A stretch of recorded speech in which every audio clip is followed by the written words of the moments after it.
गंगा नदी के तटवर्ती कुछ जनपद बाढ़ से प्रभावित हैं। 24 जनपदों के 600 से अधिक गांवों में बाढ़ का प्रभाव पड़ा है। इन जनपदों की व्यापक वहां पर निरीक्षण भी किया है और बाढ़ प्रभावित क्षेत्रों की समीक्षा भी की है। मैं अभी हमीरपुर, जालौन, इटावा और औरैया होकर के आया। कल मैं वाराणसी में था। वाराणसी से कल मैंने चंदौली, मिर्जापुर, भदोही इन जनपदों के भी बाढ़ राहत कार्यों की समीक्षा की। आज मैं स्वयं यहाँ पर गाजीपुर जनपद में आया हूँ। गंगा जी के तटवर्ती क्षेत्रों में बाढ़ के कारण लगभग 32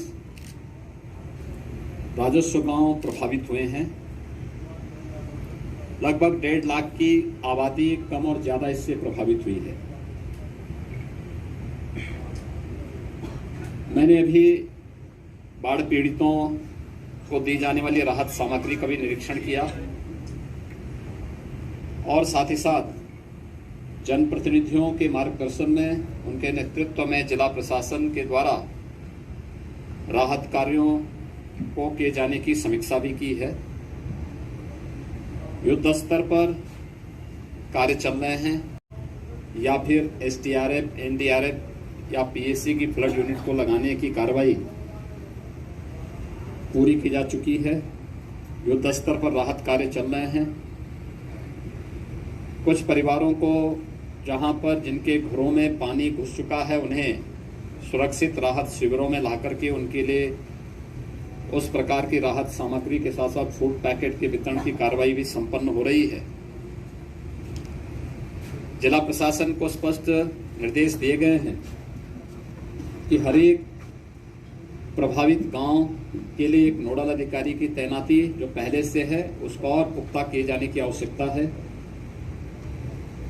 राहत सामग्री पर्याप्त मात्रा में वितरित किए जाने की आवश्यकता है और समय पर किए जाने की आवश्यकता है। जनप्रतिनिधि राहत कार्यों के साथ बढ़ चढ़ करके भाग ले रहे हैं। सुरक्षित माहौल में वे उन सभी पीड़ित परिवारों से मिलें, बिना भेदभाव के सबको राहत सामग्री का वितरण करें। पुलिस विभाग से निरंतर पेट्रोलिंग करने, राहत शिविरों में रहने वाली महिलाओं और बालिकाओं की सुरक्षा के लिए महिला आरक्षियों की तैनाती करने, स्वास्थ्य विभाग और पशुपालन विभाग को भी इन सब कार्यों के साथ जुड़ने के लिए कहा गया है और वे सभी युद्ध स्तर पर स्वास्थ्य विभाग से न केवल मेडिकल की टीम हर प्रभावित गांवों में और शिविरों में तैनात करने के लिए निर्देश दिए गए हैं, बल्कि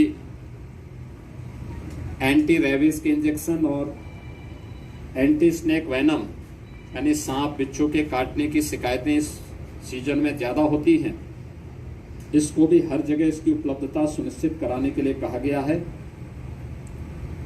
पशुपालन विभाग से पशुओं के उपचार और उनके लिए चारे की व्यवस्था के लिए भी कहा गया है।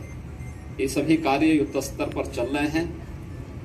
जिन 32 राजस्व गांवों में बाढ़, पुलिस विभाग से निरंतर पेट्रोलिंग करने, राहत शिविरों में रहने वाली महिलाओं और बालिकाओं की सुरक्षा के लिए महिला आरक्षियों की तैनाती करने, स्वास्थ्य विभाग और पशुपालन विभाग को भी इन सब कार्यों के साथ जुड़ने के लिए कहा गया है और वे सभी युद्ध स्तर पर स्वास्थ्य विभाग से न केवल मेडिकल की टीम हर प्रभावित गांवों में और शिविरों में तैनात करने के लिए निर्देश दिए गए हैं, बल्कि जिन 32 राजस्व गांवों में बाढ़ का प्रभाव देखने को मिला है उन पर युद्ध स्तर पर लग करके अगले 24 घंटे के अंदर उन सभी पीड़ित परिवारों को राहत उपलब्ध कराने के लिए निर्देश दिए गए हैं।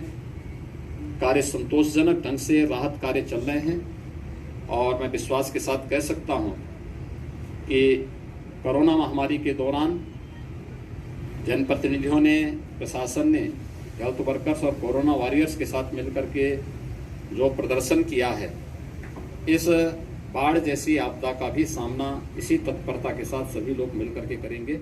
बहुत बहुत धन्यवाद।